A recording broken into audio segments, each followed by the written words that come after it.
6:35 your time. Duval County Public Schools tried for years to get rid of a math teacher named Joyce Quiller. Voted to fire. Reprimanded 3 previous times for having a foul mouth and abusive manner. Cursing at students. The Ribault High School teacher finally got the axe in 2014. Using the N-word. But Quiller fought her firing and won twice. The second time. First, when a judge ordered the district to rehire her, saying they'd skipped a step in the discipline process, and again when a state appeals court backed up that ruling. To me, that's unacceptable. Superintendent Nikolai Vitti refused to take her back, a decision that cost the district $125,000 just to make her go away. I will settle, even with some level of financial gain, as long as you cannot teach in our school system any longer. But while Quiller isn't teaching in Duval County, she's still in the classroom. She moved to Atlanta and got a job teaching in DeKalb County schools. It's not the first time Florida has exported a problem teacher.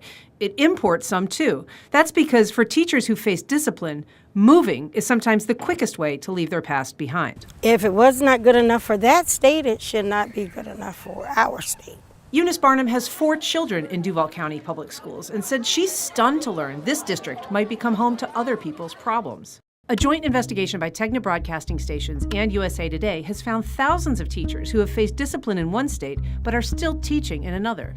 Some discipline is for relatively minor offenses, an old shoplifting charge or drug possession, but some are more troubling: domestic violence, soliciting prostitution, hitting students, and a slew of sex offenses.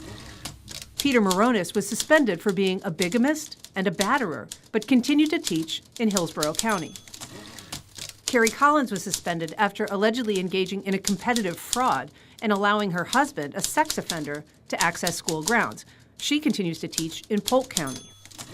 If they are hiring teachers from other districts who are major rejects, yes, that is a problem. The parents find out that you knew this was a bad apple and now you have put my child in jeopardy. I think the state is overwhelmed right now, and I think that they need more resources. Tad Delegal is an employment lawyer who often defends teachers in court.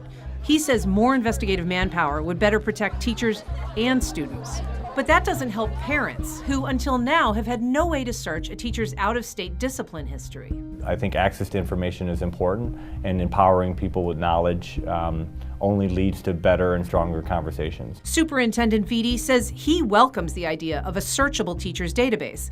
Transparency is better than the alternative. What would I do if I was the parent and then that teacher was going to teach my children? Again, if it's not good enough for my children, it's not good enough for any of the 120,000 students that are in Duval County Public Schools.